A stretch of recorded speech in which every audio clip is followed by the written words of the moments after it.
खामोशी भी एक जुर्म है जालिम के आगे, जो सहता रहेगा वो मिटता रहेगा।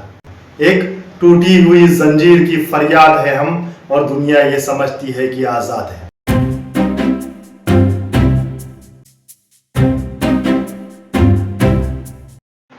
हमारे वतन अजीज के सभी शहरियों को ईद की दिली मुबारकबाद।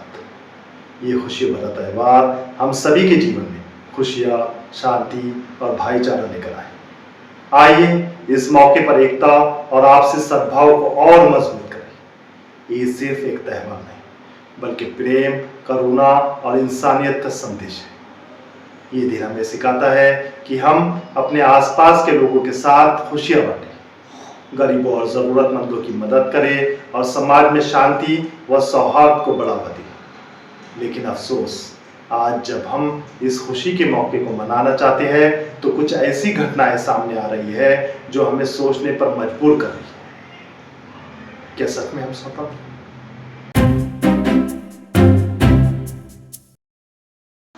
क्या सच में हम आजाद हैं? एक टूटी हुई जंजीर की फरियाद है, एक टूटी हुई जंजीर की फरियाद है हम, और दुनिया ये समझती है कि आजाद है। आज वक्फ बिल को लेकर मुसलमानों को परेशान किया जा रहा है। हरियाणा में ईद की छुट्टी रद्द कर दी गई है।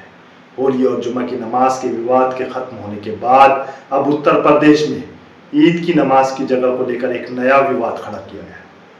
हजारीबाग में एक सांसद खुलेआम तलवारें बांट रहे हैं, और इसके बावजूद सोशल मीडिया मुसलमानों के खिलाफ अपशब्दों से भरा पड़ा है। वहीं भीड़ की मस्जिद में असामाजिक तत्वों द्वारा किया गया ब्लास्ट भी चिंताजनक है। क्या ये सिर्फ मुसलमानों का मुद्दा है? नहीं, ये सवाल सिर्फ एक समुदाय का नहीं, बल्कि पूरी देश की समानता, न्याय और धर्मनिरपेक्षता का भी है।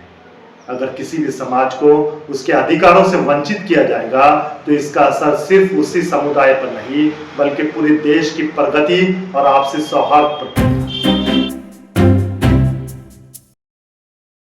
खामोशी से नहीं, आवाज उठाने से बदलती है व्यवस्थाएं। खामोशी भी एक जुर्म है जालिम के आगे। खामोशी भी एक जुर्म है जालिम के आगे, जो सहता रहेगा वो मिटता रहेगा। ईद की खुशियों में हमें यह भी याद रखना चाहिए कि अन्याय के खिलाफ खड़ा होना हमारी जिम्मेदारी है। अगर हम आज चुप रहे तो कल और अधिकार छीने जा सकते हैं। हमें अपनी बात संविधान के दायरे में रहते हुए मजबूती से रखनी होगी। हमारा संविधान न सिर्फ हमें मौलिक अधिकारों की गारंटी देता है, बल्कि ये भी सिखाता है कि अन्याय के खिलाफ आवाज उठाना और संघर्ष करना हमारा फर्ज है। बदलते समय में जब सामाजिक और प्रशासनिक चुनौतियां बढ़ रही है, ये जरूरी है कि हम अपने अधिकारों को न सिर्फ समझें, बल्कि उन्हें सुरक्षित और महफूज रखने के लिए अहम भूमिका भी निभाएं। संविधान हमें अभिव्यक्ति की आज़ादी, धार्मिक स्वतंत्रता और सामाजिक समानता जैसे अमूल्य अधिकार प्रदान किए हैं। ये अधिकार हमें ये सिखाते हैं कि किसी भी प्रकार के अन्याय या भेदभाव के खिलाफ आवाज़ उठाना हमारा बुनियादी फर्ज है। इसलिए ज़रूरी है कि हम जागरूक रहें, संगठित हो और अपने अधिकारों की रक्षा के लिए एकजुट होकर कार्य करें। जब तक हम अपनी आवाज़ बुलंद नहीं करेंगे, तब तक समस्याएं यूं ही बनी रही। बकौले शायर मशरिक अल्लामा इकबाल, खुदा ने आज तक उस कौम की हालत नहीं बदली, खुदा ने आज तक उस कौम की हालत नहीं बदली, ना हो ख्याल जिसको खुद आप अपनी हालत के बदले। सोशल मीडिया, क्या हम जागरूक हैं? आज सोशल मीडिया पर इस्लामिक परंपराओं और मुस्लिम समुदाय को गलत तरीके से दिखाने की कोशिश की जा रही है। इसका नतीजा ये हो रहा है कि दूसरे धर्मों के लोगों के मन में इस्लाम और उसके अनुयायियों के प्रति गलत फहमियों और नकारात्मक धारणाएं बन रही है। क्या हमारी चुप्पी इस झूठे प्रचार को और बढ़ावा नहीं दे रही?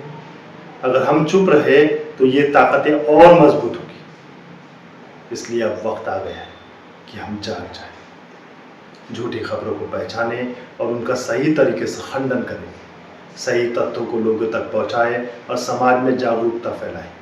संवैधानिक अधिकारों के तहत सच के साथ खड़े हों और किसी भी अन्याय के खिलाफ आवाज उठाएं।